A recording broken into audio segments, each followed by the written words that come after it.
Nang umaga ng araw na iyon, hindi ako makahinga ng maayos. Katatapos ko pa lamang na pirmahan ang mga papel ng annulment kasama ang lalaking pinaniwalaan kong kasama ko sa buong buhay ko. Kulang pa nga ang tintang natuyo sa papel nang lumingon na siya sa akin, ang kanyang mga mata ay malamig at walang anumang pakiramdam, tulad ng isang estranyo na hindi niya kailanman nakilala. Para sa kanya, wala akong anumang kahulugan, wala. Buo sa iisang salita. Tapos na?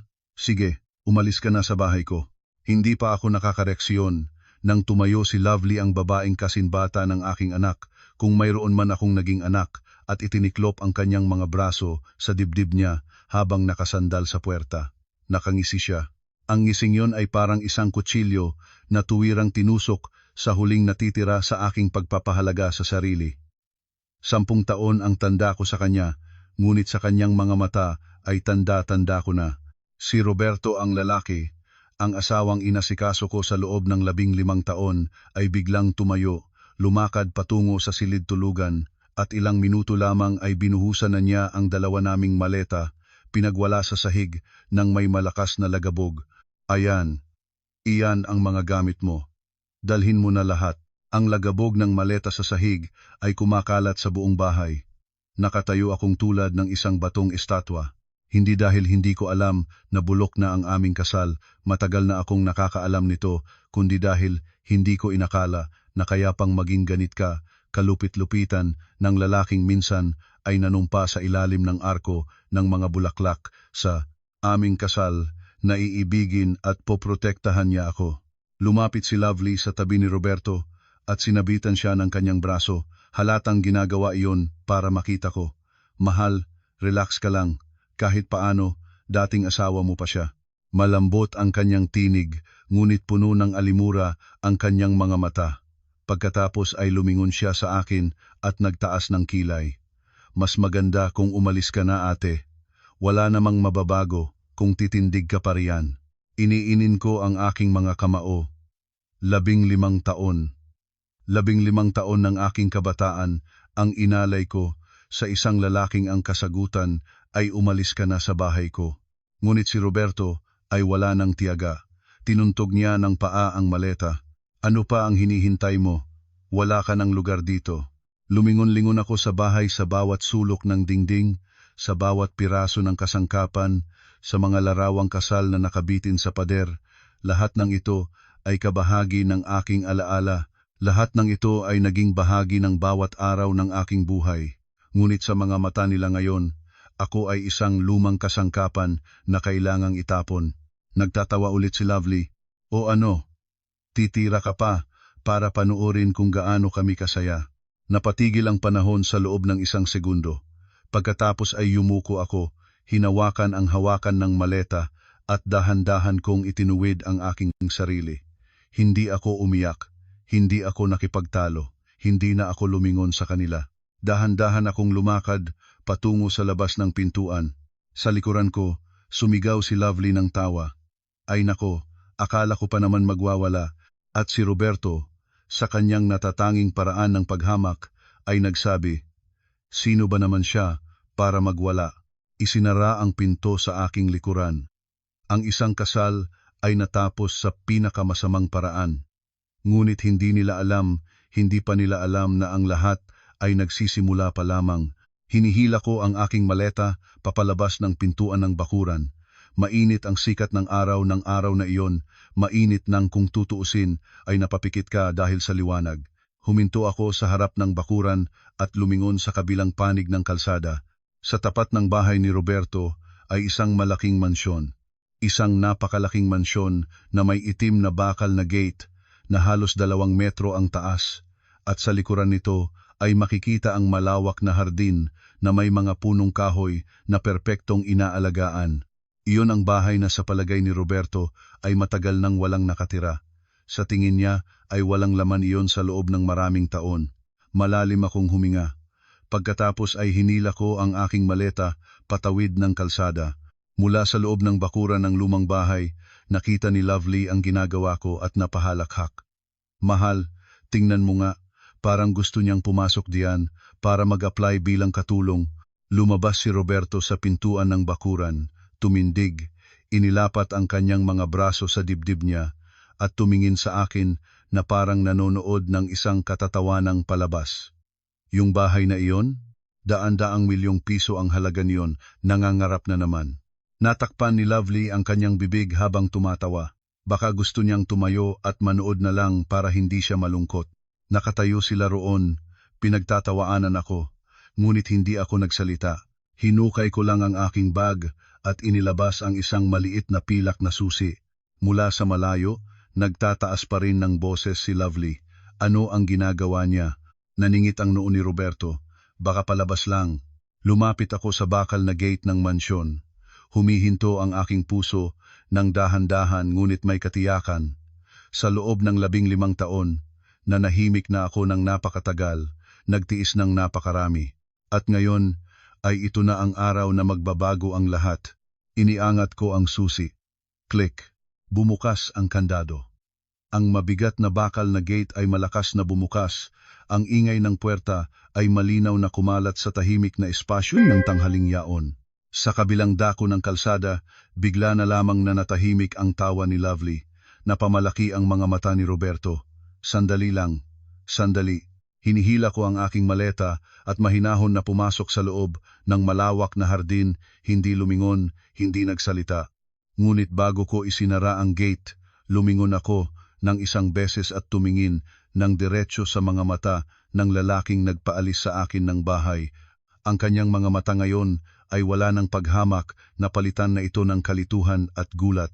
Mahinahon akong nagsalita, isang pangungusap lamang na siguro ay hindi na niya malilimutan sa buong buhay niya.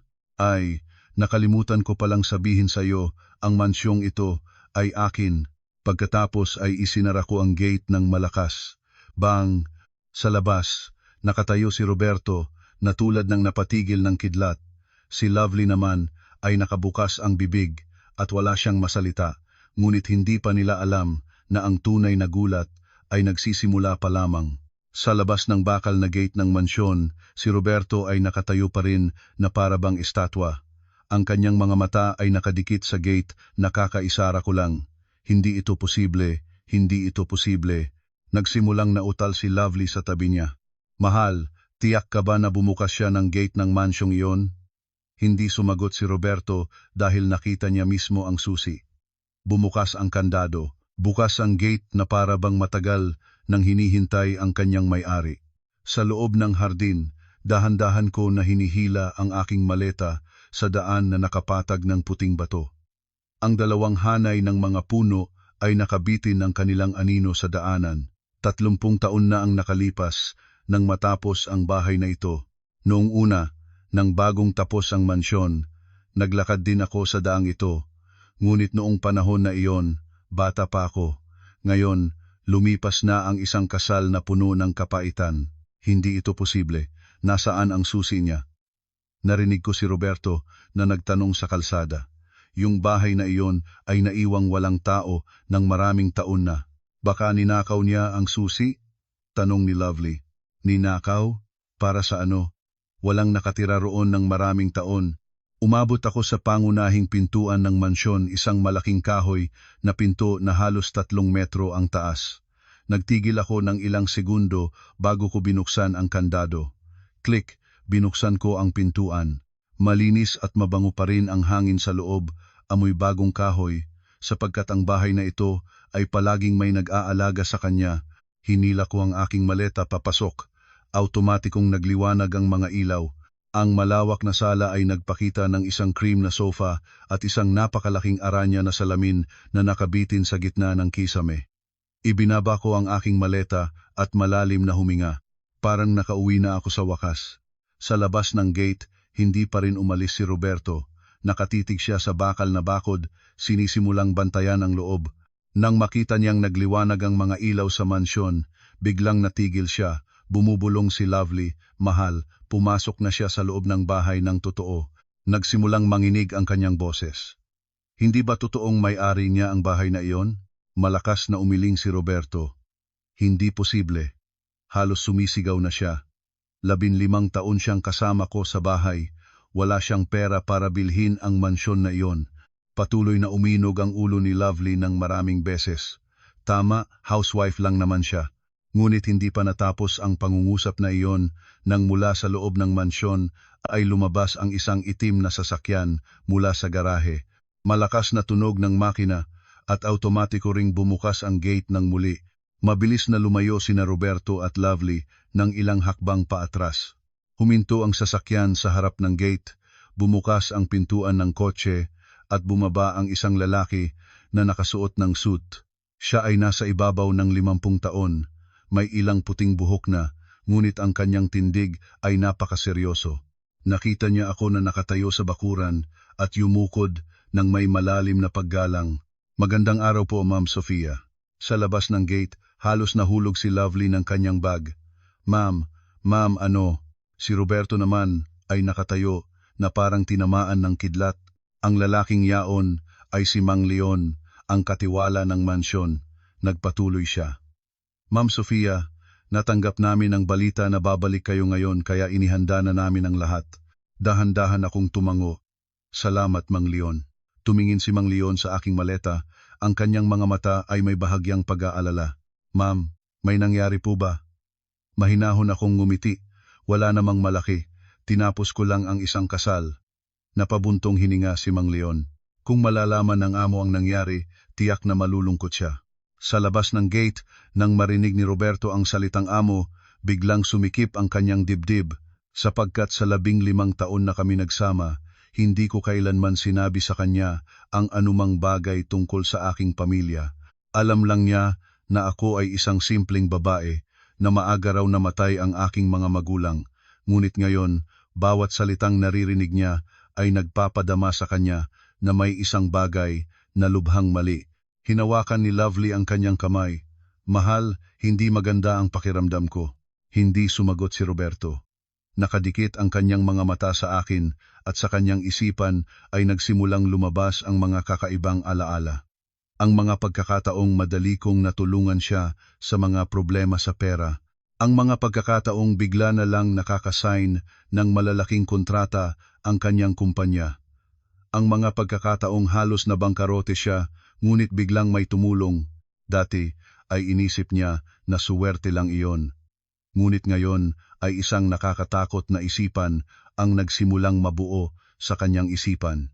Hindi kaya ang lahat ng ito ay dahil sa kanya. Sa loob ng bakuran, lumingon ako at nakita ang kanyang mga mata. 15 taon kaming mag-asawa. Isang tingin lang ay alam ko na kung ano ang iniisip niya, ngunit hindi pa niya alam ang buong katotohanan.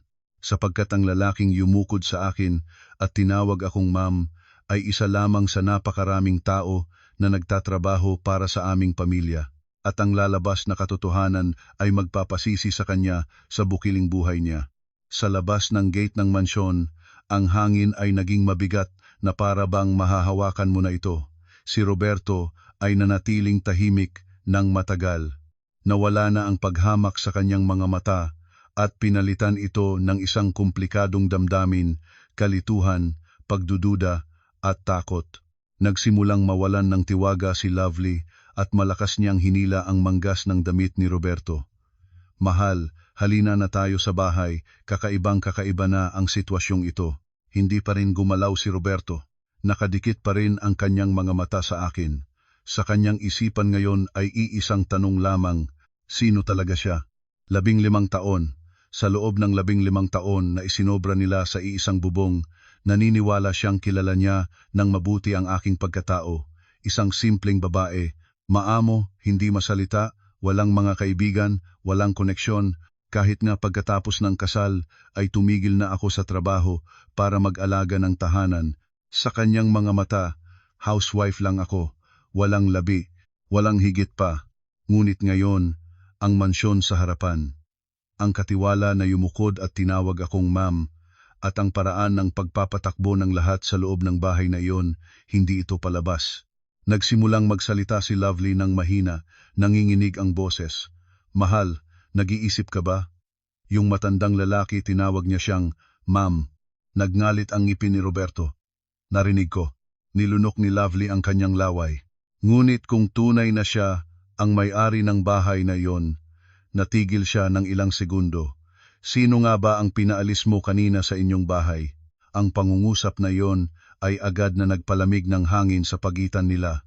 Lumingon si Roberto kay Lovely, puno ng inis ang kanyang mga mata. Anong ibig mong sabihin? Nagmadaling umiling si Lovely. Wala, biro lang naman. Ngunit sa loob ng kanyang puso ay nagsimulang lumabas ang isang pakiramdam ng pagkabahala. Sapagkat kung tunay nga akong mayaman ang panloloko ni Roberto sa kanya, ay magiging isang napakabobo na pagkakamali. Samantala, sa loob ng bakuran ng mansyon, tinulungan na ni Mang Leon na dalhin ang aking maleta sa loob ng bahay. Isinara ang malalaking pinto sa aming likuran. Ibinaba ni Mang Leon ang maleta at lumingon sa akin. Ang kanyang mga mata ay puno ng pag-aalala. Ma'am Sofia, annulled na ba talaga kayo? Tumango ako. Oo. Malalim siyang napabuntong hininga. Kung malalaman ng amo, tiyak na magiging malungkot siya. Mahinahon akong ngumiti. Binalaan na ako ng tatay ng una pa, hindi ko lang sinunod noon. Tahimik si Mang Leon, halos 30 taon na siyang katiwala ng pamilya ko. Alam niya nang mabuti ang buong kasaysayan sa likuran ng kasalang ito. 15 taon na ang nakalipas nang magpasya akong ipakasal sa lalaking iyon. Kinikilalang tumutol ng lubos ang aking ama. Hindi dahil hinamak niya ang pinagmulan ni Roberto, kundi dahil mahusay ang aking ama sa pagbabasa ng mga tao. Isang pangungusap lang ang sinabi niya. Hindi karapat-dapat sa iyo ang lalaking iyon, anak. Ngunit noong panahon na iyon, umiibig ako. At kapag ang isang babae ay nag-iibig, madalas ay naniniwala siyang mababago ang lahat ng bagay sa pamamagitan ng pagmamahal. Umalis ako sa aking pamilya, umalis sa marangyang buhay, at kahit itinago pa ang aking tunay na pagkakakilanlan para mabuhay ng simpleng buhay sa tabi niya. Sa loob ng 15 taon, ay hindi ko kailanman sinabi sa kanya kung gaano karaming ari-arian ang pag-aari ng aking pamilya. Hindi ko rin kailanman pinaalamangan siya na ang kanyang kumpanya ay nakaligtas ng maraming beses sa pagkabangkarote dahil sa pera ng aming pamilya. Ma'am, alam ba niya ang lahat ng ito? Mahinahon na tanong ni Mang Leon.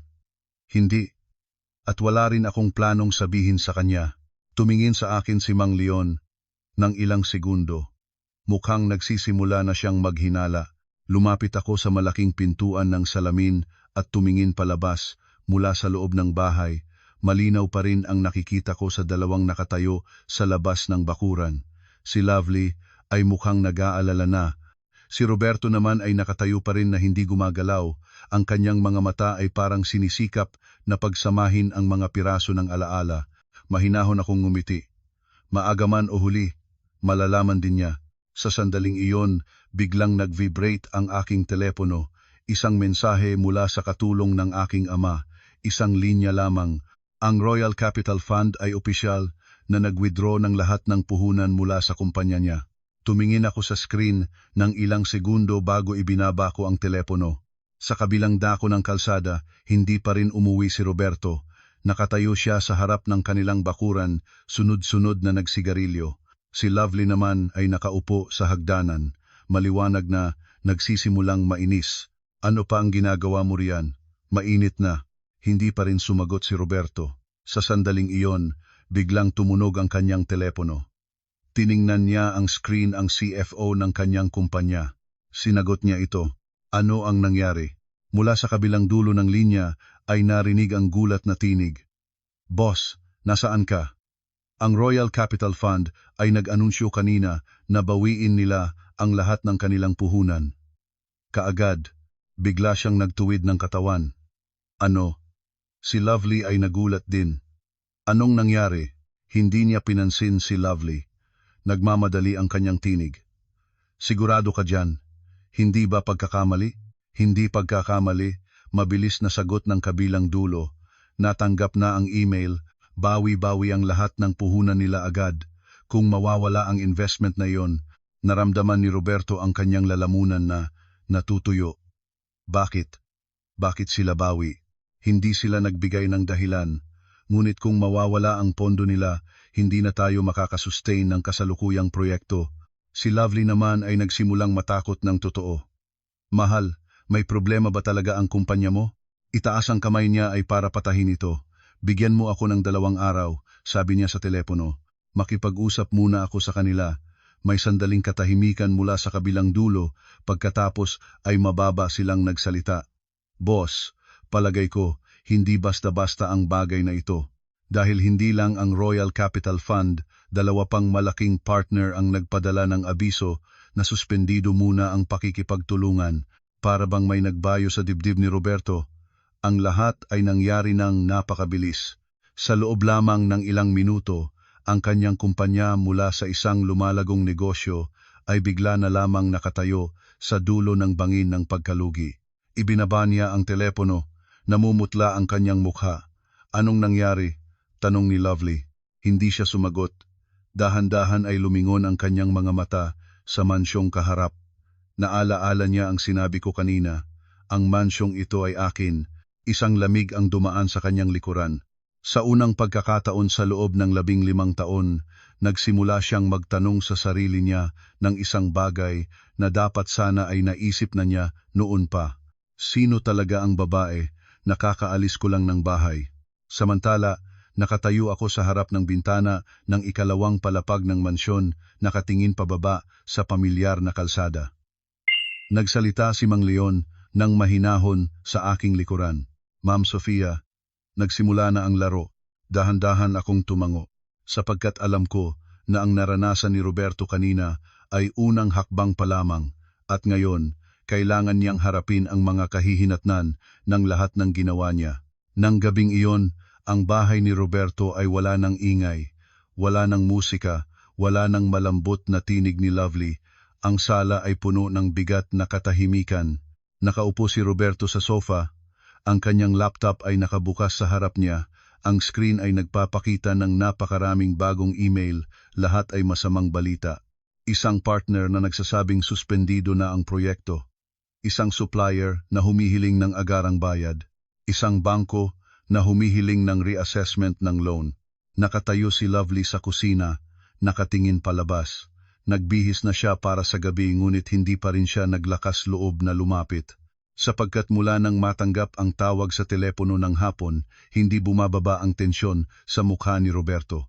Sa wakas ay lumapit si Lovely. Mahal, hindi siya sumagot. Nag-alinlangan si Lovely ng ilang segundo bago nagtanong, malaki ba talaga ang problema ng kumpanya mo?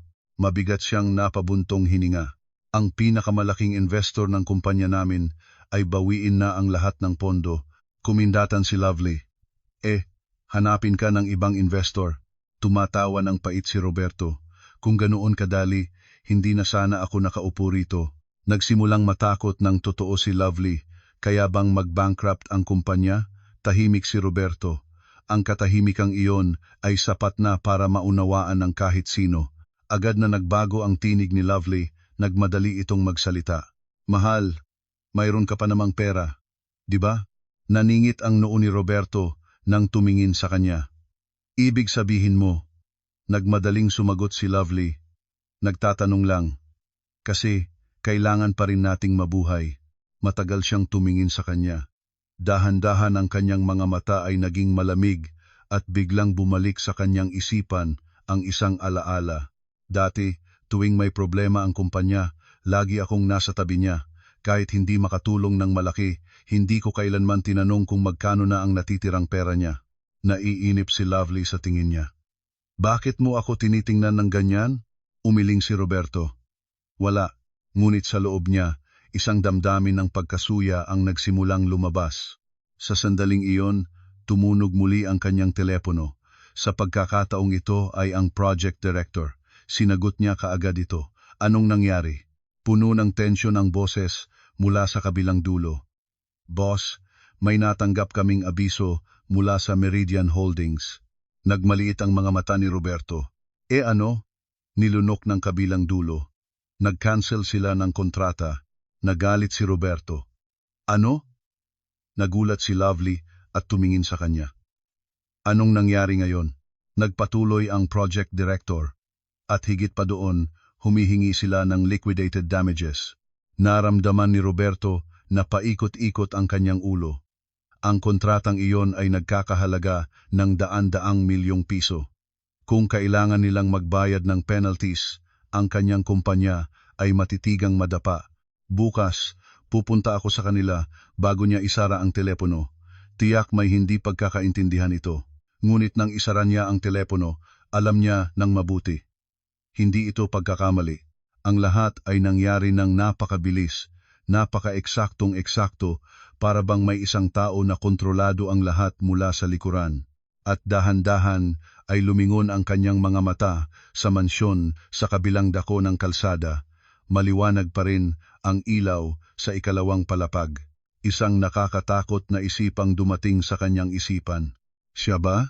Nakita ni Lovely na nakatingin siya palabas. Anong tinitingnan mo? Hindi siya sumagot. Dahan-dahan niyang isinakbat ang kanyang jacket. Agad na tumayo si Lovely. Saan ka pupunta? Lalabas lang sandali. Naningit ang noo ni Lovely. Ngayon, ngunit binuksan na niya ang pintuan at lumabas. Tahimik ang kalye ng gabi. Ang mga ilaw ng kalye ay nagbibigay ng madilaw na liwanag sa daan. Tumayo si Roberto sa harap ng kanilang bakuran ng ilang segundo bago dahan-dahan na lumakad patawid ng kalsada. Malakas na tumataba ang kanyang puso sapagkat alam niya kung tama ang kanyang hinala. Ang babaeng pinaalis niya kahapon ng umaga ay maaaring ang tanging taong makakaligtas ng kanyang kumpanya. Huminto siya sa harap ng gate ng mansyon. Matangkad na itim na bakal na nakatayo sa harapan niya. Hindi tulad ng tanghali, tahimik na ngayon ang lugar. Nag-alinlangan siya ng ilang segundo bago pinindot ang doorbell. Dong! Ang tunog ng doorbell ay kumalat sa tahimik na espasyo. Sa loob ng mansyon, binabasa ko ang libro sa sala. Lumapit si Mang Leon sa kamera. Tumingin siya sa screen ng ilang segundo bago lumingon sa akin. Mahinahon ang tinig. Ma'am Sofia, nandito na siya. Mahinahon kong ibinaba ang libro. Hindi ako nagulat. Inaasahan ko na ito. Dahan-dahan akong tumayo at lumapit sa pintuan ng salamin. Sa pamamagitan ng camera screen, malinaw kong nakita ang mukha ni Roberto. Ilang oras lang ang nakakaraan, malamig niyang inihagis ang aking maleta palabas. Ngunit ngayon, nakatayo siya sa harap ng aking pintuan na puno ng pag-aalala at tensyon. Mahinahon akong ngumiti, napakainam ng ngiti, bago sabihin kay Mang Leon, "Buksan ninyo ang gate." Bahagyang nagulat si Mang Leon. "Nais ninyo siyang makita, ma'am?" Tumango ako. "Oo, naging mag-asawa pa rin kami noon." Sa labas ng gate, nagsisimula ng mawalan ng tiyaga si Roberto. Pinindot niya ulit ang doorbell ngunit sa sandaling iyon ay biglang bumukas ang bakal na gate. Natigil siya. Ang mga ilaw sa bakuran ay nagbibigay ng liwanag sa daanan at sa dulo ng landas na iyon. Nakatayo akong mahinahon at kalmado na parang ang lahat ng nangyari ngayong gabi ay kasama sa aking plano. Dahan-dahan na naglakad si Roberto papasok. Mabibigat ang bawat hakbang. Nang makarating siya ng ilang metro sa harap ko, saka lang siya nagsalita. Malinaw na malinaw ang pagkapaos ng kanyang tinig. "Kailangan nating mag-usap." Tumingin ako sa kanya ng ilang segundo bago mahinahon na sumagot.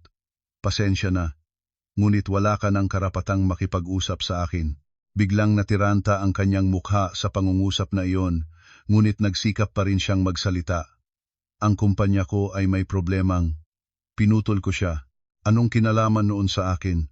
Ang hangin sa pagitan namin ay biglang naging malamig, tulad ng yelo.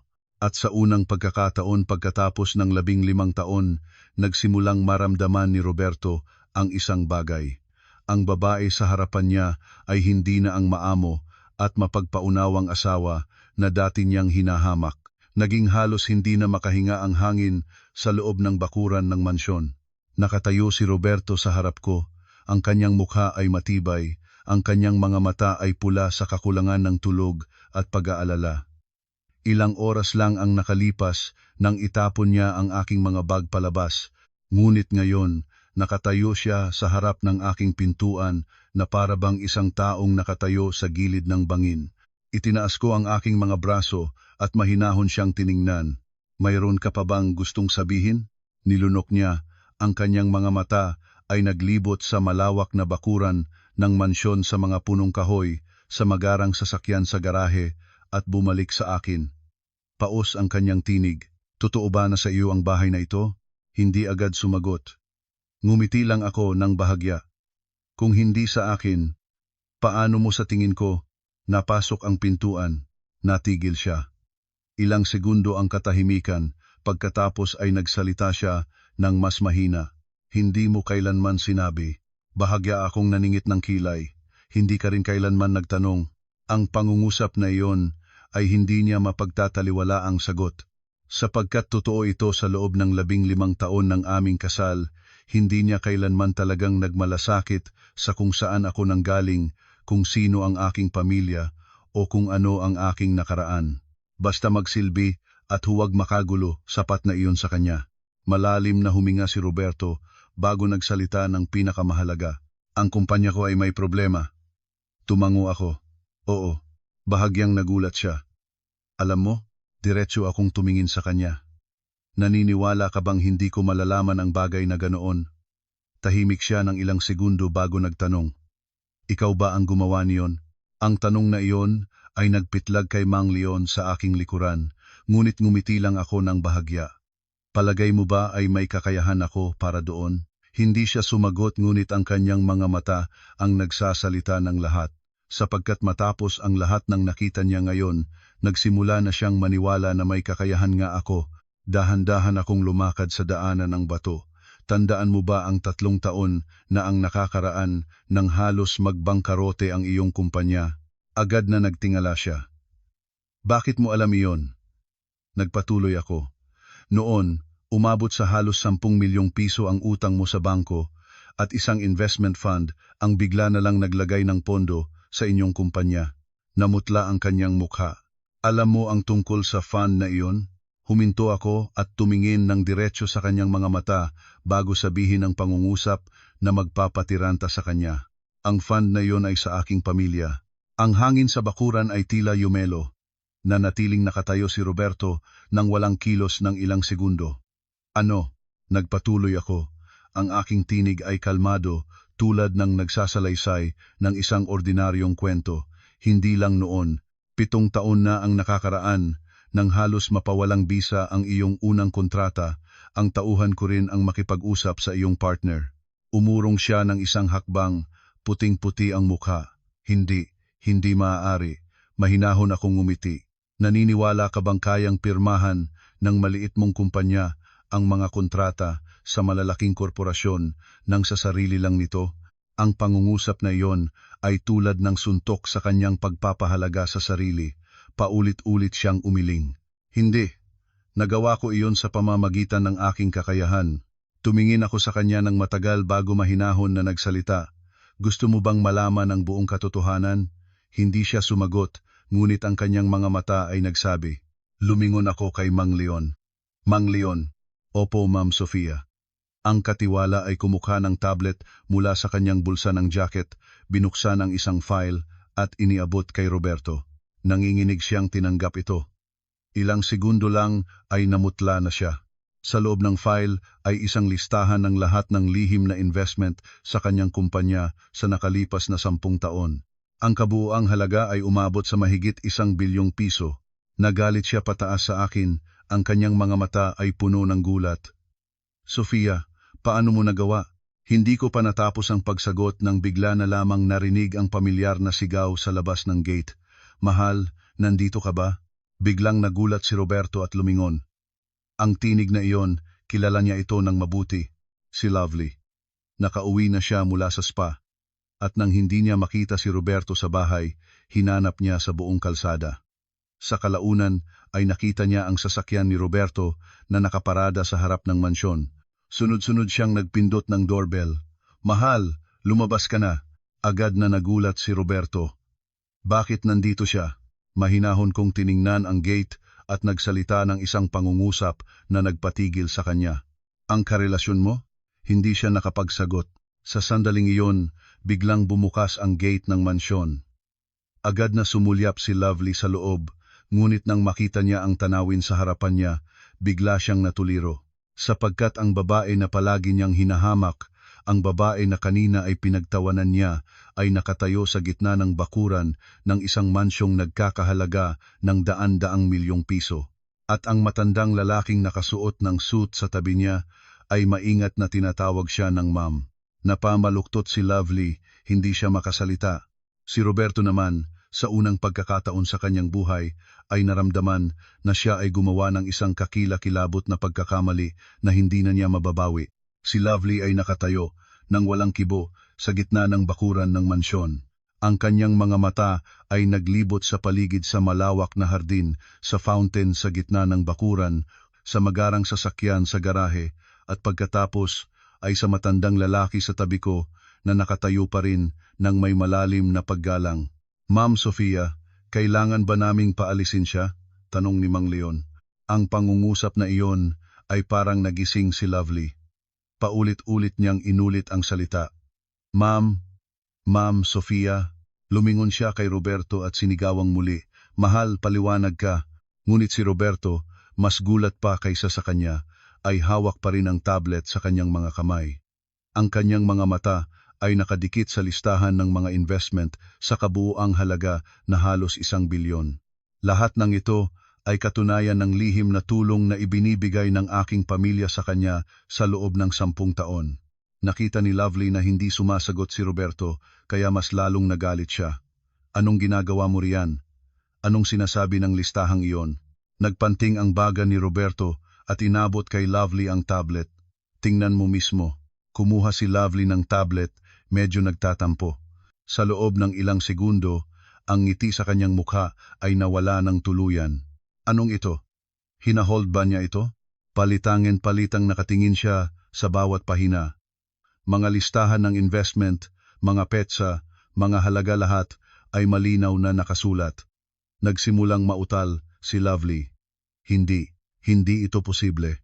Nagalit siya sa akin. Gawa-gawa mo lang ito, di ba? Hindi ako sumagot. Nagtanda lang ako kay Mang Leon. Agad na nagsalita ang katiwala. Maaari kang tumawag sa aming accounting firm para kumpirmahin, o kung gusto mo ay maaari kaming magpakita ng orihinal na dokumento mula sa bangko. Natigil si Lovely. Ang hangin sa bakuran ay naging mabigat. Dahan-dahan ay lumakad si Roberto patungo sa akin.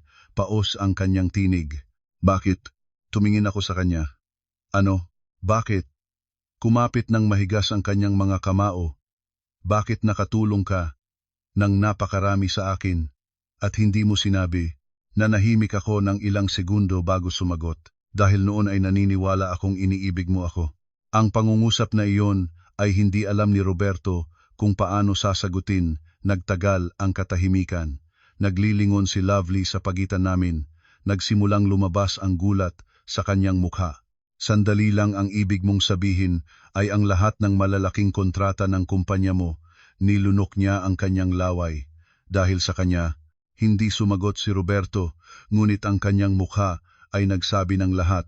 Naramdaman ni Lovely na humina ang kanyang mga tuhod, sapagkat kung totoo ang lahat ng ito, ang babaeng palagi niyang hinahamak ay siya pala ang nagpapanatili ng kumpanya ng kanyang kasintahan. Sa sandaling iyon, muling tumunog ang telepono ni Roberto, ang CFO. Sinagot niya ito. Anong nangyari? Halos sumisigaw ang kabilang dulo. Tapos na. Biglang natiranta si Roberto. Ano? Tapos na? Mabilis na sinabi ng kabilang dulo. Pinag-freeze ng bangko ang business account namin. Ang mga natitira pang investor ay nag-withdraw na rin. Wala na tayong pera para paikutin ang operasyon. Para bang gumuho ang buong mundo sa paligid ni Roberto. Mayroon bang paraan? Ngunit nagpatuloy ang kabilang dulo. Mayroon pa itong isa. Bumaba ang kanyang tinig. Ang Meridian Holdings ay nagsampa ng kasong legal. Kung matatalo tayo, kailangan nating magbayad ng higit sa 50 milyong piso. Nahulog ang telepono mula sa kamay ni Roberto. Klang, nagulat si Lovely. Mahal, talagang nabangkarote na ba ang kumpanya mo? Hindi sumagot si Roberto. Nakatayo lang siyang parang walang kaluluwa sa katawan. Ilang sandali pa, dahan-dahan ay lumingon siya sa akin. Ang kanyang mga mata ay puno ng kawalan ng pag-asa. At pagkatapos ay nangyari ang bagay na hindi inaasahan ng sinuman. Lumuhod si Roberto sa gitna ng bakuran ng mansyon. Sumigaw si Lovely. Mahal, anong ginagawa mo? Ngunit hindi niya pinansin ito. Tumingin siya sa akin. Nanginginig ang kanyang tinig. Nagkamali ako. Pakiusap, tulungan mo ako ngayong isa pang beses. Matagal kong tiningnan siya ang lalaking nagpaakit sa akin ng napakaraming beses na iyak, nakaluhod ngayon sa harap ko. Ngunit ang aking puso ay hindi na nakakaramdam ng anumang bagay. Mahinahon akong nagsalita. Nakalimutan mo na ba? Ikaw mismo ang nagpaalis sa akin ng bahay kanina. Yumukod siya, walang masalitang anumang bagay. Sa sandaling iyon, sa labas ng gate ng mansyon ay biglang may lumabas na itim na sasakyan. Tumigil ang sasakyan. Bumukas ang pintuan at bumaba ang isang matandang lalaki. Agad na nagtuwid si Mang Leon. Ang amo po ay nandito na. Lumingon ako. Nandyan na ang aking ama. At ang pagdating niya ay magpapalala pa ng higit pa sa lahat. Ang itim na sasakyan ay dahan-dahang huminto sa harap ng gate ng mansyon. Bumukas ang pinto ng kotse at bumaba ang isang matandang lalaki.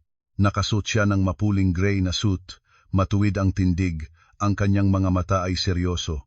Sa simpleng pagtayo niya roon ay nagbibigay na ng presyong nagpapahinga sa lahat at nagdadala ng natural na katahimikan sa paligid. Iyon ang aking ama. Agad na yumukod si Mang Leon. Magandang gabi, amo. Lumapit ako ng ilang hakbang. Dahan-dahan na tumango ang aking ama sa akin. Ang kanyang mga mata ay bahagya na lumambot, ngunit nang lumingon siya sa harap, kung saan si Roberto ay nakaluhod pa rin sa bakuran, ang kanyang mga mata ay agad na naging malamig. Si Lovely sa tabi niya ay hindi pa nakakaramdam ng isang hindi nakikitang presyon na nagpapanatiling tahimik sa kanya. Dahan-dahan na pumasok ang aking ama sa bakuran. Ang ingay ng kanyang sapatos sa bato ay malinaw na narinig. Huminto siya ng ilang hakbang mula kay Roberto. Tumingin pababa, ang kanyang tinig ay malalim. Tumayo ka na. Nagtangala si Roberto. Nakita niya ang aking ama. Puno ng kalituhan ang kanyang mga mata. Sino po kayo? Hindi agad sumagot ang aking ama. Bumaling siya sa akin. Ito ba ang lalaking iniwan mo ang iyong pamilya? Nanahimik ako ng ilang segundo bago tumango. Opo, malalim na napabuntong hininga ang aming ama. Isang buntong hininga na puno ng maraming damdamin. Pagkatapos ay lumingon siya muli kay Roberto. Ako ang kanyang ama. Napatigil si Roberto. Napasigaw si Lovely. Ama, nag-utal siya. Ngunit sinabi niya na patay na ang kanyang mga magulang. Mahinahon akong nagsalita. Noon ay ayaw ko na mahila ang pamilya ko sa problema. Nakabukas na ang bibig ni Lovely. Nagsimula na siyang maramdaman na ang buong kwentong ito ay lampas na lampas sa kanyang inaasahan. Sa kalaunan ay nakatayo na rin si Roberto, ngunit namumutla pa rin ang kanyang mukha. Tumingin siya sa aking ama, nanginginig ang kanyang tinig. Kayo po ba ang nasa likuran ng Royal Capital Fund? Tumingin sa kanya ng aking ama ng ilang segundo bago tumango. Oo, ang simpleng sagot na iyon ay tulad ng kidlat na bumaba sa ulo ni Roberto. Ang Royal Capital Fund ay isa sa pinakamalaking investment fund sa lungsod. Maraming negosyo ang nangangarap na makipagtulungan sa kanila, at ang taong nakatayo sa harap niya ngayon ay ang nagtatag ng fund na iyon. Umurong si Lovely ng isang hakbang, naramdaman niyang nagsisimulang manginig ang kanyang mga tuhod. Nagutal si Roberto. Ang mga investment sa aking kumpanya, pinutol siya ng aking ama. Ibinibigay ng aming pamilya iyon. Naging mabigat ang hangin sa bakuran. Nagpatuloy ang aking ama, ang kanyang tinig ay mahinahon pa rin. 10 taon na ang nakakaraan, nang halos malugi ang inyong kumpanya, ang aking anak ang nangusap sa akin na tulungan kayo. Dahan-dahan akong ibinaba ang aking mga mata. Ang mga alaala ng nakaraang mga taon ay bumalik. Noong gabing iyon, nakatayo ako sa opisina ng aking ama, sa loob ng maraming oras para lamang hikayatin siyang bigyan si Roberto ng pagkakataon. Nagpatuloy ang aking ama. Pumayag ako. Hindi dahil sa iyo, kundi dahil gusto kong maging masaya ang aking anak. Hindi na nakapagsalita si Roberto. Yumukod lang siya. Tumingin pa ang aking ama sa kanya ng ilang segundo bago nagpatuloy. Ngunit ngayon ay nalaman ko kung paano mo siya tinatrato. Nagsimulang mapanganib ang sitwasyon para kay Lovely. Nagmadali siyang sumingit. Amo ang annulment ay dahil sila ay hindi match. magkaiba ang mga personalidad nila. Lumingon ang aking ama kay Lovely. Ang kanyang malamig na tingin ay agad na nag-ilaw, agad na nanahimik si Lovely. Mahinahon na nagsalita ang aming ama. Ikaw ang karelasyon niya, hindi ba? Hindi makapagsalita si Lovely. Bahagya lang siyang ngumiti ang aming ama na ipagsaliksik na namin ang lahat. Natigil silang dalawa sa pangungusap na iyon. Nagpatuloy ang aming ama. Nagtratrabaho ka sa Luminous Wellness Spa. Nakilala mo siya 2 taon ang nakakaraan at nagsimula kang makipagtulungan sa kanya ng lihim sa likuran ng aking anak. Naramdaman ni Lovely na nanigas ang kanyang likuran. Hindi niya maintindihan kung paano alam ng lalaking ito ang lahat ng bagay na ito. Lumingon ang aking ama kay Roberto. Naging mas malamig pa ang kanyang tinig. Nais mong malaman kung bakit naguho ang iyong kumpanya ng napakabilis, hindi ba? Nagtangala si Roberto, ang kanyang mga mata ay puno ng takot. Nagsalita ang aking ama ng isang pangungusap na halos hindi niya kayang tiisin. Sapagkat ang lahat ng mayroon ka ay ibinigay ng aming pamilya sa iyo at nang bawiin namin iyon, wala ka nang natirang anumang bagay. Nagulat si Lovely at lumingon kay Roberto. Mahal, sabihin mo naman. Ngunit hindi makasalita si Roberto sapagkat sa kanyang puso ngayon ay iisang damdamin lamang, pagsisisi. Lumingon ang aming ama sa akin, lumambot muli ang kanyang mga mata. Anak, uwi na tayo. Tumango ako. Ngunit bago pa ako lumingon, hinarap ko si Roberto sa huling beses. Ang lalaking dati ay buong mundo ko. Ngayon ay isang taong nawalan ng lahat. Mahinahon akong nagsalita. Sinabi mo noon na hindi ako karapat-dapat sa iyong bahay, ngunit ngayon, kahit hanggang gate ng aking bahay, ay hindi ka na karapat-dapat na lumapit. Ang pangungusap na iyon ay nagpayukod sa kanya, hindi na siya tumingin sa akin pa. Lumingon ang aming ama at pumasok sa bahay. Sumunod ako sa likuran niya, dahan-dahan na isinara ang pinto ng mansyon. Sa labas, nanatili na lang ang dalawa sa gitna ng bakuran, sa ganap na katahimikan. Ngunit hindi pa nila alam ang pinakamasamang bahagi ay hindi pa nangyayari. Nang maisara na ang pintuan ng mansyon, ang katahimikan ay nakabaon sa loob ng bakuran tulad ng isang mabigat na takip. Si Roberto ay nakatayo pa rin nang hindi gumagalaw. Ang kanyang mga mata ay nakadikit sa pintuan, nakatatapos lang isara sa harapan niya, na para bang kung titingin pa siya ng mas matagal, ay maaring mabago ang lahat, ngunit wala. Si Lovely, ang unang nagsalita at sinabasab ang katahimikan. Anong nangyari ba talaga? Wala na sa kanyang tinig ang dating kalambalian. Puro gulat na lang. Mahal, totoo bang mayaman ang pamilya niya? Hindi sumagot si Roberto. Nakatayo lang siya roon, bahagyang nanginginig ang kanyang mga kamay. Sa kanyang isipan ay paulit-ulit na naririnig ang pangungusap ng aking ama. Ang lahat ng mayroon ka ay ibinibigay ng aming pamilya sa iyo. Nagsimulang mawalan ng tiyaga si Lovely. Hinila niya ang braso ni Roberto. Mahal, sagutin mo naman ako. Itinaboy niya ito. Huwag mo akong guluhin. Agad na nagalit si Lovely. Ano iyon? Iniingatan kita eh. Mabipain na natawa si Roberto. Isang tawa na puno ng kapaitan. Iniingatan mo ako. Lumingon siya at tumingin sa kanya. Ang kanyang mga mata ay nagiging malamig. O iniingatan mo ang pera ko. Natigil si Lovely. Mahal, anong pinagsasabi mo? Hindi sumagot si Roberto. Ngunit sa kanyang isipan ay biglang bumabangon ang lahat ng mga pagkakataon na tinanong ni Lovely kung magkano ang pera niya, ang mga oras na hiniling niya ng mga mamahaling bag, ang paulit-ulit na pag-udyok na palitan ang sasakyan, na palitan ang bahay dati, ay tiningnan niya ang lahat ng ito bilang normal na bagay. Ngunit ngayon, parang malinaw na ang lahat. Nagsimulang mautal si Lovely. Mahal, hindi mo naiintindihan. Nandito ako sa tabi mo dahil mahal kita eh. Ngunit hindi pa natapos ang kanyang pangungusap nang muling tumunog ang telepono ni Roberto, ang abogado ng kumpanya. Sinagot niya ito. Pagod ang kanyang tinig. Oo, mabagal na nagsalita ang kabilang dulo. Nakatanggap na ako ng abiso mula sa korte. Pinisil ni Roberto ang kanyang noo. Anong nangyari ngayon? Mahinahon na nagsalita ang abogado. Opisyal na nag-file ang bangko para i-freeze ang lahat ng ari-arian ng kumpanya. Naramdaman ni Roberto na sumusikip ang kanyang dibdib. Ang Meridian Holdings, napabuntong hininga ang abogado. Nag-file na sila ng kasong legal. Kung matalo tayo, magbabayad tayo ng mahigit 50 milyong piso.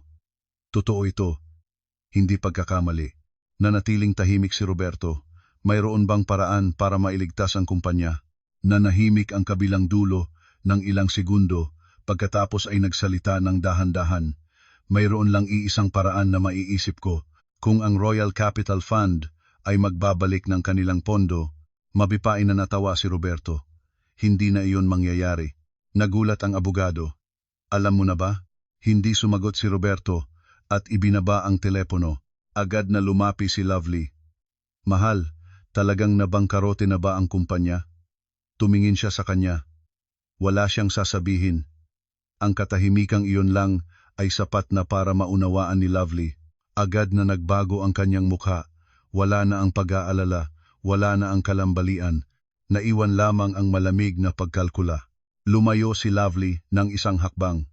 Sige, mayroon ka pa namang personal na savings, di ba? Ang tanong na iyon ay nagpautot ng mapait na tawa kay Roberto. Interesado ka pa rin sa iyon? Nagsimulang mairita si Lovely. Kailangan ko naman malaman kailangan pa rin nating mabuhay. Matagal siyang tumingin sa kanya bago mahinahon na nagsalita. Ang personal na account ko ay sinasaliksik na ng bangko. Napamaluktot si Lovely. Ano? Nagpatuloy siya. Maaaring i-freeze din iyon. Nanatili si Lovely ng walang kibo ng ilang segundo. Pagkatapos ay biglang humarap. Sige, mauuna na ako. Saan ka pupunta? Tanong ni Roberto na naningit ang noo. May gagawin lang. Ngunit alam niyang iyon ay hindi ang totoo. Nagtayo si Roberto. Lovely, huminto siya. Tumingin sa kanya si Roberto. Itinanong niya, aalis ka dahil wala na akong pera, hindi ba? Lumingon si Lovely. Ang kanyang mga mata ay puno ng inis. Ganoon ang iniisip mo sa akin? Tumingin lamang siya sa kanya ng maayos, hindi nagsalita. Ilang segundo ang lumipas pagkatapos ay tumalikod si Lovely. Isipin mo ang gusto mo. At pagkatapos ay mabilis siyang lumakad palabas ng gate ng mansyon, hindi na lumingon. Sa loob ng ilang minuto, ang babaeng sinabi niyang labis na minamahal siya ay nawala sa kanyang buhay. Nanatili si Roberto na nag-iisa sa harap ng gate. Tahimik ang kalye ng gabi, humihip ang hangin sa mga puno. Lumingon siya sa mansyon sa kabilang dako ng kalsada, kung saan maliwanag pa rin ang mga ilaw. Ilang oras na ang nakakaraan, ang babaeng nasa loob ng bahay na iyon ay asawa pa niya, at siya mismo ang nagpaalis sa kanya. Sa sandaling iyon, muling tumunog ang kanyang telepono. Isang mensahe mula sa bangko. Binuksan niya ito. Isang linya lamang. Ang inyong account ay pansamantalang na-freeze dahil sa isinasagawang financial investigation. Nahulog ang telepono mula sa kanyang kamay sa sahig. Nanatiling nakatayo si Roberto ng matagal, pagkatapos ay dahan-dahan niyang inupuan ang hagdanan sa harap ng kanilang pintuan. Sa unang pagkakataon sa maraming taon, naramdaman niya ang tunay na kawalan ng pag-asa. Ngunit hindi pa niya alam bukas ay may isa pang katotohanang maghihintay sa kanya. At ito ay magdadulot sa kanya ng mas masakit na sakit kaysa lahat ng nangyari ngayon. Nang gabing iyon, halos hindi makatulog si Roberto. Matagal siyang naupong nag-iisa sa hagdanan bago siya nakapasok sa bahay. Tahimik ang buong kalsada. Ang mga ilaw ng lansangan ay nagbibigay ng maputlang dilaw na liwanag sa daan. Sa kalaunan ay tumayo siya at pumasok. Ang bahay na dati ay napakamaingay, ay ngayon ay nakakatakot ang katahimikan. Sa mesa ng sala ay 2 basong hindi pa naiinom ang alak. Ang amoy ng pabango ni Lovely ay nangingibabaw pa sa hangin, ngunit wala na ang tao. Umupo siya sa sofa at binuksan ang kanyang telepono. Maraming missed calls, mga empleyado, mga partner, ang bangko, ang abogado. Sa loob lamang ng isang gabi, ang lahat ng itinayo niya sa loob ng mahigit 10 taon ay nagsimulang gumuho. Ipinumikit niya ang kanyang mga mata. Sa kanyang isipan ay biglang lumabas ang imahe ko. Sa loob ng 15 taon, tuwing umuwi siya ng huli, May naghihintay palagi sa kanya, mainit na pagkain. Isang malambot na tanong, kumain ka na ba? Ngunit hindi niya kailanman talagang pinahahalagahan iyon. Para sa kanya, lahat ng ito ay natural at karaniwan, hanggang sa pinalayo niya ito sa sariling kamay niya. Nang mag-umaga na, unti-unti ring nagliwanag ang araw. Kakamatulog pa lang ni Roberto nang marinig niya ang malakas na katok sa pintuan. Biglang nagising, at pagkagising niya ay nahirapan pa siyang mag-isip ng maayos. Lumakad siya at binuksan ang pintuan. Sa harap ng pintuan ay dalawang lalaki na nakasuot ng suit. Ang isa ay isang middle-aged na lalaki na may hawak na folder. Ang isa naman ay nakasuot ng uniforme. Naningit ang noo ni Roberto. Sino kayo? Maingat na nagsalita ang middle-aged na lalaki. Magandang umaga.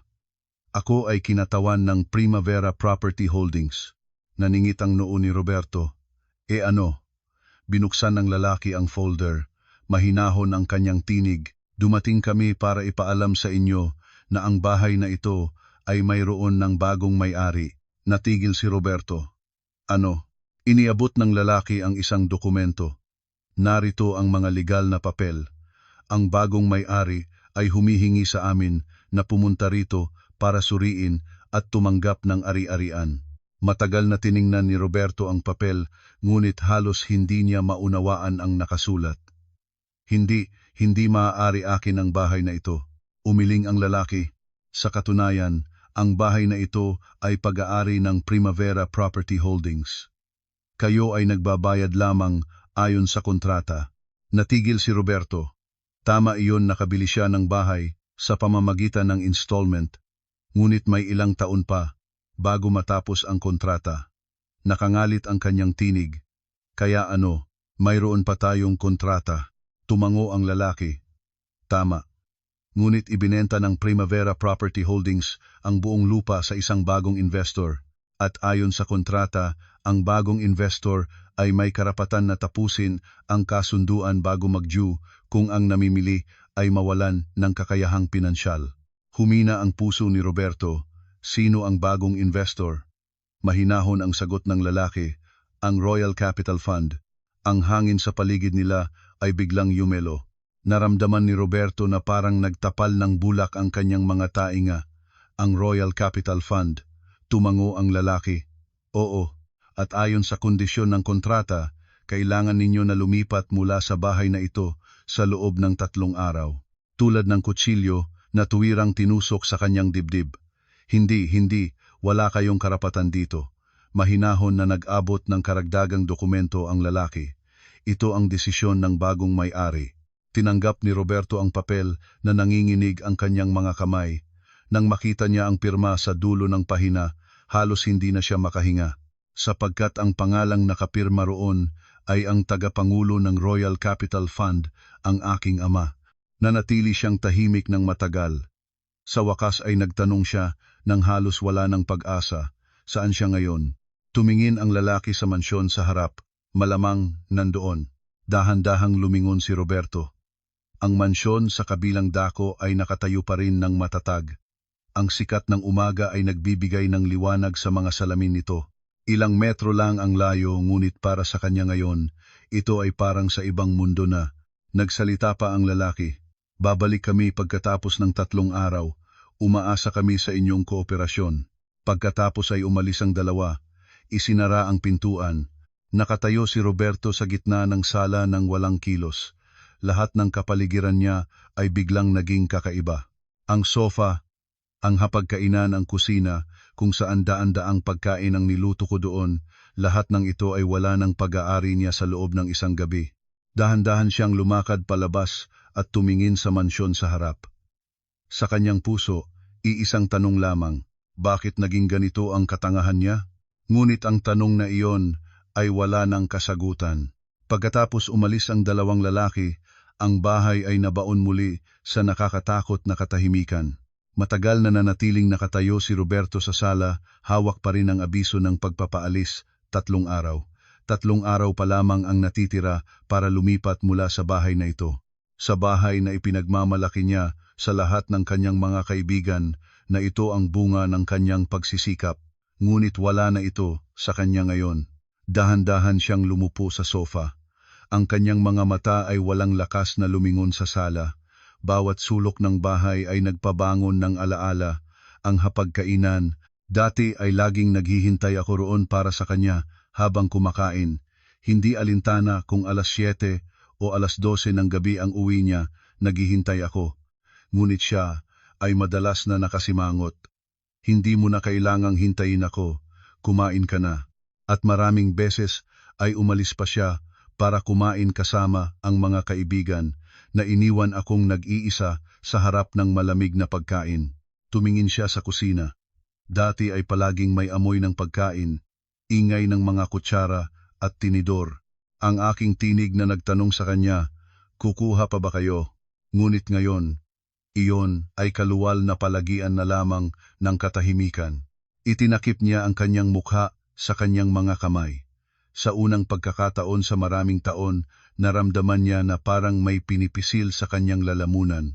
Sa sandaling iyon, ang kanyang mga mata ay biglang nanatili sa isang maliit na kahoy na aparador sa sulok ng sala.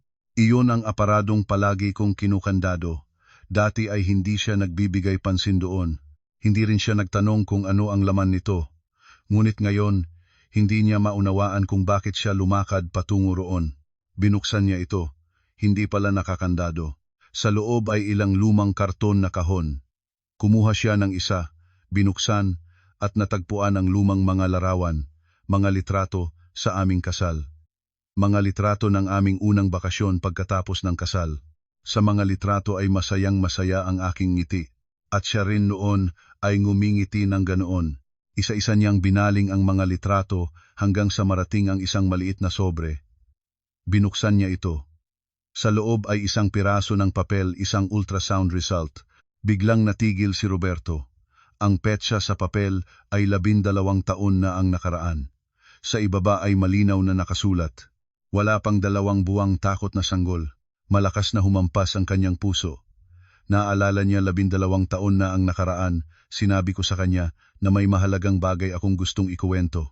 Ngunit ng araw na iyon ay abala siya sa pakikipagpulong sa isang kliyente. Sinabi niya lang na kausapin kami sa ibang araw. At hindi na ako nagbalik sa paksa. Nagpatuloy siyang maghanap sa kahon. Sa ilalim ng ultrasound result ay isa pang papel ang discharge summary mula sa ospital. Ang diagnosis, miscarriage. Para bang biglang nahigpit ang paligid ng kanyang puso. Binalikan niya ang likuran ng papel. Naroon ang ilang linya ng sulat kamay na may bahagyang pagkagulantang ng mga titik. Ngayon ay nawala ang aming sanggol. Hindi niya alam. Baka hindi na niya kailangang malaman. Malakas na nanginig ang kanyang mga kamay. Nagbalik ang mga alaala. Noong araw na iyon, paulit-ulit na tinawagan siya ng aking telepono, ngunit hindi niya sinagot. Sapagkat kasama siya ng mga kaibigan sa bar.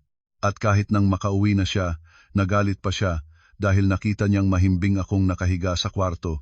Sinabi pa niya, ano na naman ang nangyari sa iyo? At tahimik akong tumalikod sa dingding. Hindi siya nagpaliwanag. Hindi rin siya nagtanong. Hanggang ngayon 12 taon na ang lumipas, nalaman niya ang katotohanan. Biglang lumupo si Roberto sa sahig. Niyakap ang kanyang sariling ulo gamit ang 2 kamay. Hindi siya umiyak, ngunit nanginig ang buong katawan niya. Sapagkat sa unang pagkakataon, naunawaan niya kung ano talaga ang nawala sa kanya, hindi lamang isang asawa, pati na ang kanyang sariling anak. Sa kabilang dako ng kalsada, nakatayo ako sa harap ng bintana ng ikalawang palapag ng mansyon, nakatingin sa lumang bahay. Nagsalita si Mang Leon nang mahinahon sa aking likuran. Ma'am Sofia, nalaman na niya. Nanatili akong tahimik. Ang aking mga mata ay nakadikit pa rin sa gusali sa kabila ng kalsada. Mahinahon na nagtanong si Mang Leon. Nagsisisi ka ba, ma'am? Umiling ako. Hindi. Mahinahon ang aking tinig. Umiyak na ako para doon noong 12 taon na ang nakakaraan. Wala na akong luha para sa bagay na iyon. Sa kabilang dako ng kalsada, si Roberto ay nakaupo pa rin sa sahig ng sala. Ang ultrasound result ay nahulog sa harapan niya. Ang sikat ng umaga ay dumadaan sa bintana, nagbibigay ng liwanag sa maliliit na titik sa papel. Wala pang 2 buwang takot na sanggol. Iyon ang isang bagay na hindi na niya kayang mabawi sa buong buhay niya. Ang sala ay nanahimik ng nakakatakot. Nanatili si Roberto sa sahig ng sala, nakaharap sa ultrasound result na lumuma na sa panahon. Paulit-ulit niyang binabasa ang papel. 12 taon. Sa loob ng 12 taon, hindi niya kailanman alam na may sanggol siya na nawala bago pa man mapanganak. Isang sanggol na hindi nagkaroon ng pagkakataong sumilang. Isang sanggol na ang ina ay nagtiis ng lahat ng mag-isa. Naaalala niya ang araw na iyon. Paulit-ulit na tinawagan niya ng aking telepono, ngunit hindi niya pinansin iyon, sapagkat kasama siya ng mga kaibigan sa isang bar. Napatawa pa siya nang sabihan ng isang kaibigan, "Huwag patulanin ng asawa. Sumaya ka kasama namin." Sumunod siya, at noong panahon na iyon, ika'y nag-iisang nakahiga sa emergency room ng ospital, walang sinumang katabi. Hinigpit ni Roberto ang papel. Nanginginig ang buong katawan niya. Sa unang pagkakataon sa kanyang buhay, naramdaman niya na siya talaga ay isang masamang tao. Pagkaraan ay dahan-dahan siyang tumayo. Tumingin siya sa mansyon, sa kabilang dako ng kalsada. Ang lugar na tinitirhan ko ngayon. Ilang metro lamang ang agwat ng 2 bahay, ngunit para sa kanya ngayon, ito ay parang isang mundo na hindi na niya maaabot. Tiningnan niya ang ultrasound result sa huling beses, iniplegar, inilagay sa bulsa ng kanyang shirt, pagkatapos ay lumabas siya ng pintuan. Nang hapon ng araw na iyon, nakaupo ako sa sala na nagbabasa. Ang mahinang sikat ng araw ay dumadaan sa malaking salaming pintuan. Mahinahon ang kwarto. Pumasok si Mang Leon mula sa labas. "Ma'am Sofia." Nagtangala ako. "Ano na, Mang Leon?" Mahinahon niyang sinabi. "Nandito siya ulit." Bahagya akong naningit. Kahit hindi na niya kailangang sabihin pa, alam ko kung sino ang tinutukoy niya. Ibinaba ko ang libro, buksan ang gate. Bahagyang nagulat si Mang Leon. "Nais pa rin ninyong makita siya, ma'am?" Tumango ako. Huling beses. Sa labas ng gate, nakatayo si Roberto. Pagod ang kanyang mukha, pula ang kanyang mga mata sa buong gabing walang tulog. Dahan-dahan na bumukas ang bakal na gate. Pumasok siya sa bakuran, mabibigat ang bawat hakbang. Nang makita niya ako na nakatayo sa hagdanan, huminto siya. Walang nagsalita. Nakatayo lang siya roon. Tumingin ako sa kanya ng ilang segundo bago mahinahon na nagtanong, "Bakit ka nandito?" Yumukod siya. Pagkaraan ng mahabang katahimikan ay nakapagsalita siya ng isang pangungusap lamang. "Nalaman ko na." Bahagya akong nagalinlangan. "Nalaman mo ang tungkol sa ano?" Nanginginig ang kanyang mga kamay nang kunin niya mula sa kanyang bulsa ang ultrasound result. Nang makita ko ito, bahagya ang aking puso. Paos na paos ang kanyang tinig. Ang sanggol. Ang hangin sa pagitan namin ay biglang naging mabigat. Nagpatuloy siya. "Hindi ko alam. Totoo akong hindi ko alam." Tiningnan ko ang papel na iyon ng ilang segundo bago mahinahon na nagsalita. "Ngayon mong nalaman anong magiging kapakinabangan nun." Ang pangungusap na iyon ay nagpatigil sa kanya. Lumapit siya ng isang hakbang. Ang kanyang tinig ay halos nangungusap na. "Nagkamali ako. Talagang nagkamali. Bigyan mo ako ng pagkakataon." Nanatiling tahimik ako. Tanging tumingin lamang sa kanya. Ang lalaking nakatayo sa harapan ko ay hindi na ang lalaking noon kong minahal. Gusot ang buhok, pagod ang mga mata, at ang buong katawan niya ay nagpapahayag ng kawalan ng pag-asa. Ngunit wala na akong nararamdamang sakit sa aking puso. Iisang malawak na kawalan lamang. Nagpatuloy siya. "Alam kong hindi ako karapat-dapat, ngunit kung bibigyan mo ako ng pagkakataon, babaguhin ko ang lahat." Mahinahon akong napabuntong hininga bago nagtanong, "Ang anong ibabalik mo?" Natigil siya. Nagpatuloy ako. "Nawala na ang sanggol, 12 taon na ang nakakaraan. Tapos na rin ang aming kasal. Anong gusto mong baguhin?" Hindi na siya nakasagot. Nakatayo lang siya roon. Malakas na kumakapit ang kanyang 2 kamao. Tumingin ako sa kanya ng ilang sandali bago mahinahon na nagsalita. "Hindi mo na kailangang humingi ng tawad sa akin. Matagal ko na siyang ibinibigay sa iyo." Biglang nagtangala siya. Nagliwanag ang kanyang mga mata. "Totoo?" Ngunit nagpatuloy ako. Ang pagpapatawad ay hindi nangangahulugang pagbabalik, tulad ng kutsilyo, ang pangungusap na iyon. Nang dilim ang liwanag sa kanyang mga mata, diretso kong tiningnan siya. Tapos na tayo. Nanatili akong tahimik ng ilang sandali bago nagpatuloy, tunay na tapos na. Isang hinipan ng hangin ang lumipas sa bakuran, nagdadala ng malamig na pakiramdam. Natagal si Roberto nang nakatayo. Sa wakas ay yumukod siya. Naiintindihan ko. Humakbang siya patungo sa gate, hindi na lumingon. Dahan-dahan na isinara ang bakal na gate sa kanyang likuran. Nanatili akong nakatayo sa hagdanan, hindi nagsalita, hindi naghintay. Sapagkat may mga bagay na kapag nawala na, ay hindi na kailanman babalik pa. Pagkatapos ng araw na iyon, hindi na bumalik si Roberto. 3 araw na ang lumipas, dumating na muli ang kinatawan ng property company para tumanggap ng bahay. Lipat na si Roberto nang maaga pa. Walang nakaalam kung saan siya lumipat. Ang bahay na dati ay mapusok na may ingay, ay ngayon ay walang laman na. Ilang marka na lamang ang naiwan sa sahig at ang mga maputlang bahagi ng dingding kung saan dati ay nakabitin ang aming mga larawang kasal. Ikinwento ni Mang Leon na ng araw ng paglipat, 2 maleta lang ang dala niya, walang sasakyan, walang tumutulong. Wala na ang dating hitsura ng isang direktor ng kumpanya. Dahan-dahan lang siyang lumabas ng bahay tulad ng isang panauhing umaalis sa lugar na sa maling palagay niya ay kabilang sa buong buhay niya. Ang aking buhay naman ay dahan-dahan na nagbalik sa katahimikan. Tuwing umaga, ginagawa ko na ngayong gawain ang magpuyat ng maaga at maglakad sa hardin sa likuran ng mansyon. Ang halimuyak ng mga sampagita ay bahagyang lumalangoy sa hangin. Ang mahinang sikat ng araw ay dumadaan sa mga sanga ng mga puno. May mga pagkakataon na biglang napagtanto ko na napakatagal na pala nang muli akong nakaramdam ng ganitong kaginhawaan sa puso. Wala na ang mga pagkaing inihihintay na hindi na itatamis. Wala na ang mga gabing tulog ng tanghaling gabi nang dahil sa isang taong hindi umuuwi. Mas simple na ang lahat ngayon.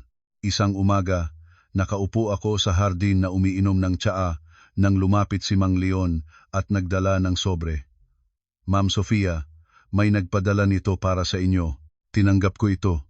Sa sobre ay iisang linya lamang ang nakasulat sa taas. Nang makita ko ang sulat kamay, agad ko na siyang nakilala. Pasensya na, binuksan ko ito.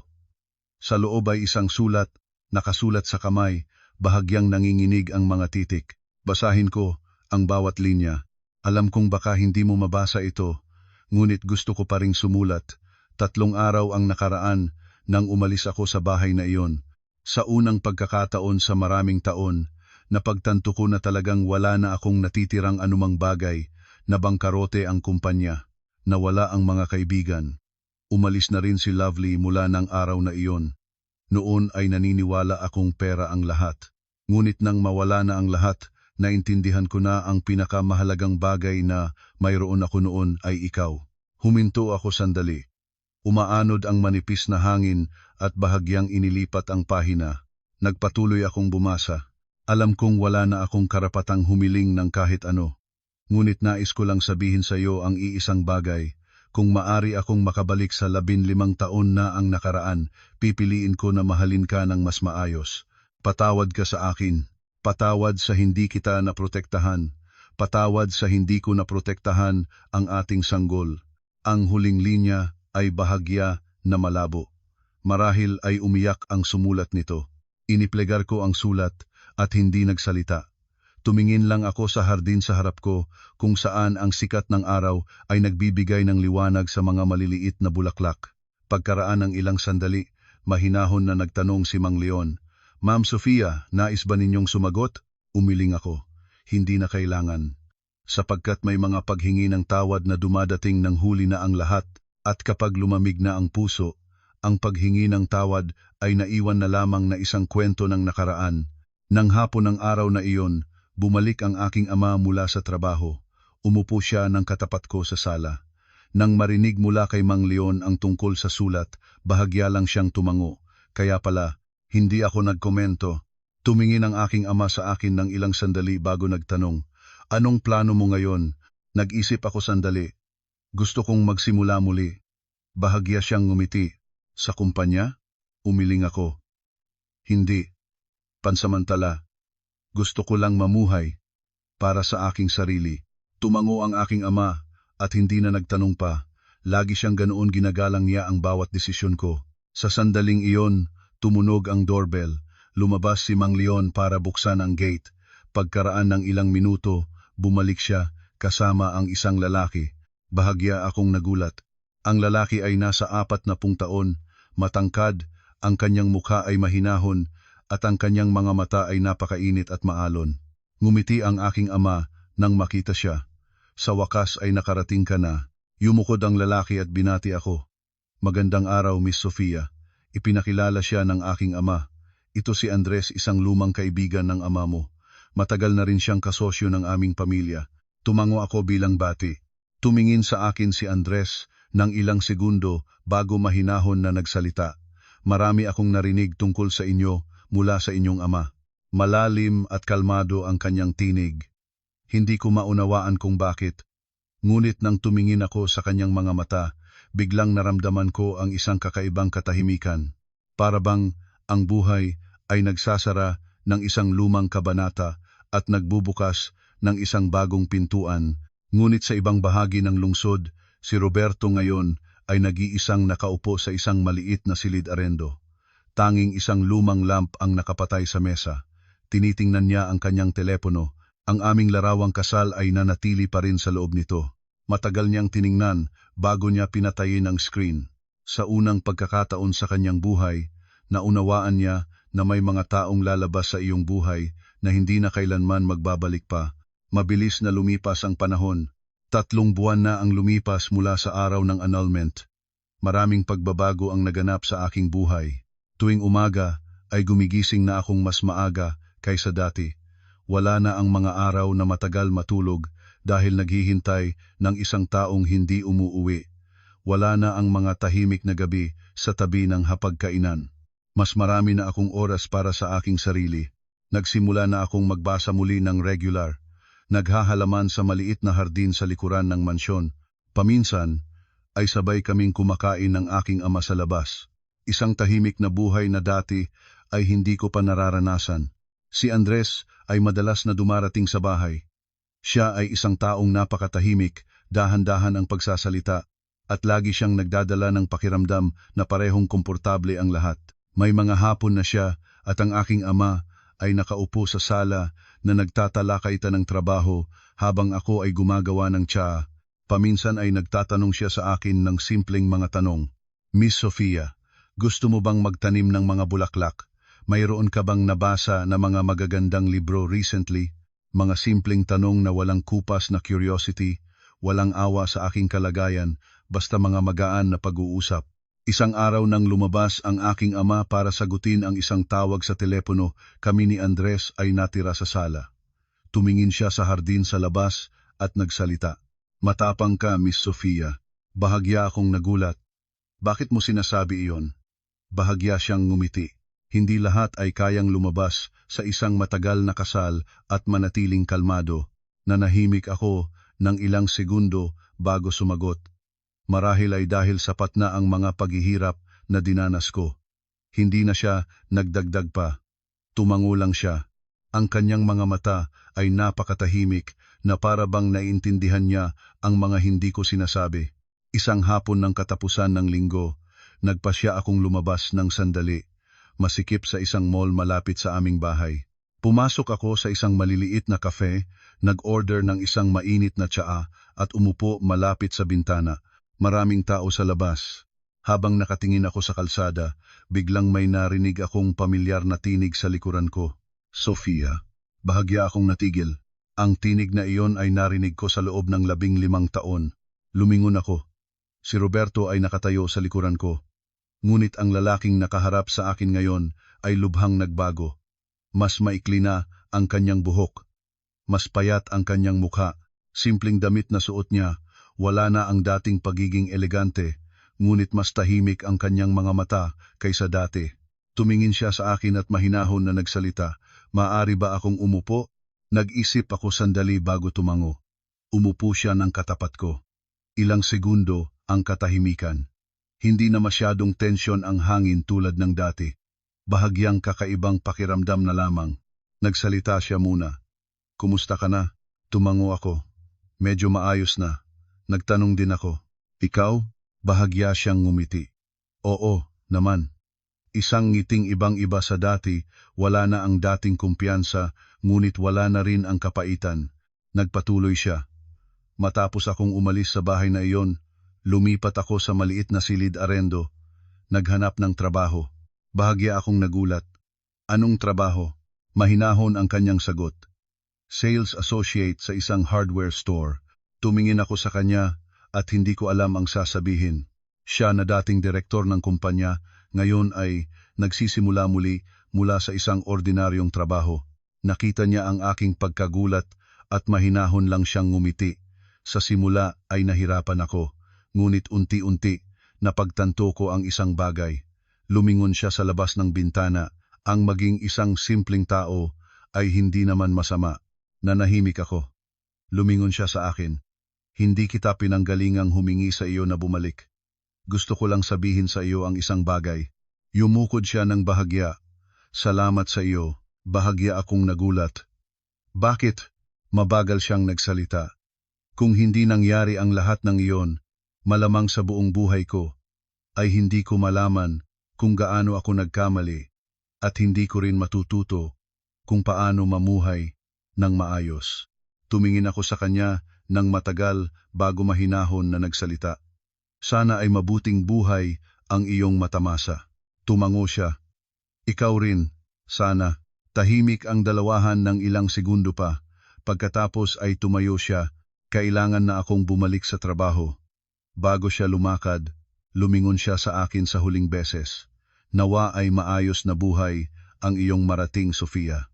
Pagkatapos ay lumabas siya sa kafe at nalulon sa agos ng mga tao sa kalsada. Nakatingin ako sa kanya habang lumalayo. Wala na ang sakit sa aking puso. Wala na rin ang galit. Isang napakagaang pakiramdam lamang na parang isang lumang kabanata ng buhay ay tunay na isinarana. Ngunit sa sandaling iyon, may isang taong pumasok sa kafe. Nagtangala ako si Andres. Bahagya siyang nagulat nang makita ako.